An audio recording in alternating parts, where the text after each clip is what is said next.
real sugar baby, please jump up. Please jump up, please jump up. Cause I'm sugar baby, the real sugar baby. All you other sugar babies are just imitating. So won't the real sugar baby please jump up? Please jump up, please jump up. Look at Hey guys, Dragonite Slayer here, coming at you with a Rescue Cat deck profile. This deck is fairly decent. It's in no way super competitive, but if you play it in locals or casually with your friends, people are gonna be like, what are you playing? And you're gonna just show them how explosive level 2s can be. And like I said, it's Rescue Cat, so playing 3 Rescue Cat. You can tribute this card to special summon 2 level 3 or lower beasts from your deck, so their effects are negated and they're destroyed at the end turn. Kind of like Rescue Rabbit, but you don't need their effects to go off. But this card just, if you open this in Obedience Gold, which is a card I'll show you later, you are probably going to win. Next we play 3 Ponpoko. Ponpoko, when it's normal summoned, it sets a level 2 or lower beast from your deck. And everything in here besides Rescue Cat is level 2 or lower and beast. So yeah, and you're going to combo the Ponpoko with Tantan. Tantan is a flip effect monster, level 2. When it's flip face up, it specials a level 2 or lower beast from your deck.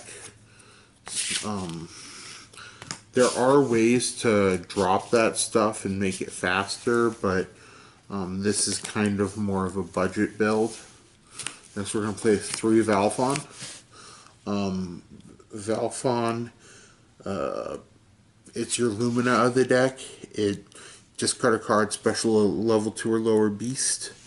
It's also your tuner, even though we don't, it's one of your tuners, even though we don't play any synchros. You can play quite a few. I just haven't put any in here because I don't see the need for them, but you can play level 4 synchros, level 6. We won't play 1 synchro, and I'm pretty sure you guys know what it is. 2 Kalantosa. This card is special summoned by a beast effect. Destroys a card on the field. So this gets rid of problems that you're having trouble dealing with. Next we play 2 Nimble Beaver.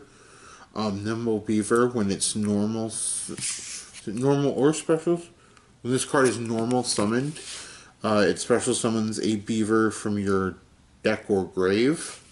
So it's just really nice to have.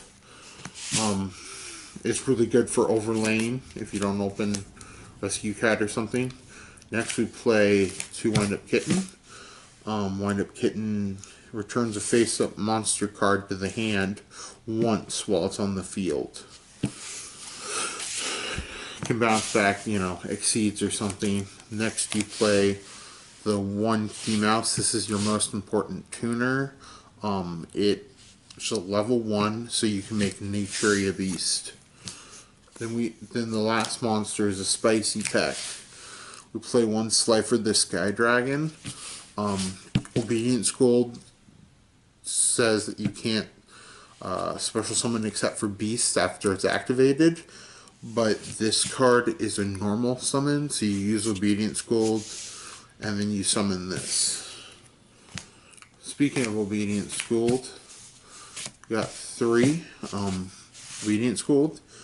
If you control no monsters, you can special summon 3 level 2 or lower beast effect monsters, and you cannot special summon except for beasts for the rest of the turn.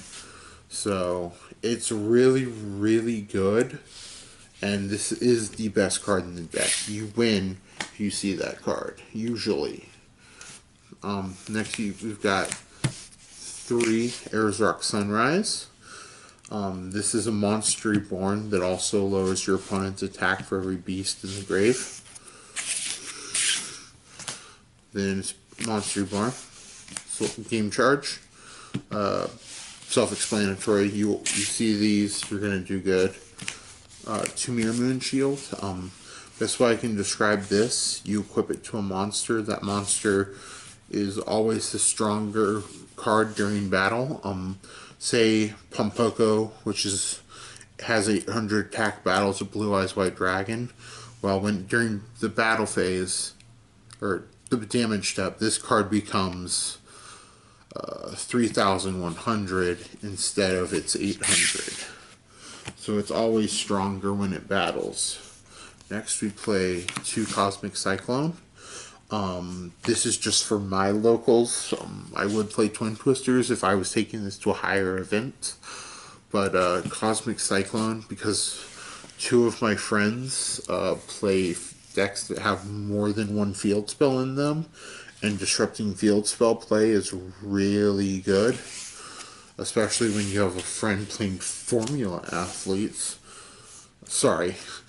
I just don't like Formula Athletes. It's a fun deck, and I might showcase it, but we're going to play 1 Dark Hole, 1 Called, just to round off the monsters.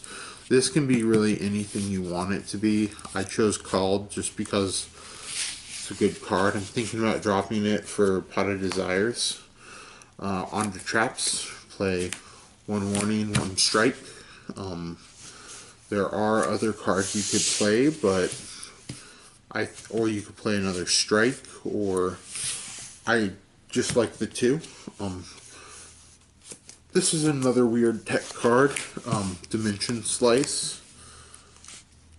This card, when you special summon, banishes a face-up monster your opponent banishes a face-up monster your opponent controls. So this card is just really solid because you get a summon something and then get rid of something your opponent controls. And if it was an Exceed summon that was special summoned, you can activate this the turn it was set. So that's really good. And then lastly, 1 Fogblade, 1 Fiendish Chain. It's supposed to be 2 Fogblade. My locals is out and no one has them for trade in my local area. So that's kind of how that goes. The extra deck, you've got 1 Spicy Borreload. Borreload isn't very budget, but I pulled him, so I'm going to use him. I mean, why not? Next we have 1 Power Code and 1 Decode. Generic 3 fodder that you can make after making Mrs. Radiant. She requires 2 Earths. There's only 1 non-Earth in the deck besides Slifer. Really, really good. Mrs. Radiant also gets a card back when she's destroyed by battle or card effects. And we've got 3 Sandayu. This card cannot be destroyed by battle or by card effect if you control another beast. So if you can make Mrs. Radiant and 2 of them to the zones, then you've got a nice strong board, and that can be done turn 1. There's a lot of crazy combos turn 1. Sky Cavalry Centurion. This card can't be destroyed by battle, and whatever at battle, you can detach 1 and return a card to the hand. The card at battle to the hand. Armored Caploid, you never make it. I just don't have a Digesta Phoenix. Number 45. This card is a Fiendish Chain on legs, but only during your turn. 1 Downward Magician. It comes up like once every 10 games, but it's nice to have when you have it. And last, the best Exceed card in the, not Exceed, the best extra deck card in the game is Naturia Beast, because if your opponent has spells, then they have advantage. If they have no spells, it's very good. So anyway, that's the deck profile. Thank you for watching. Have a good day, and remember, the games never end.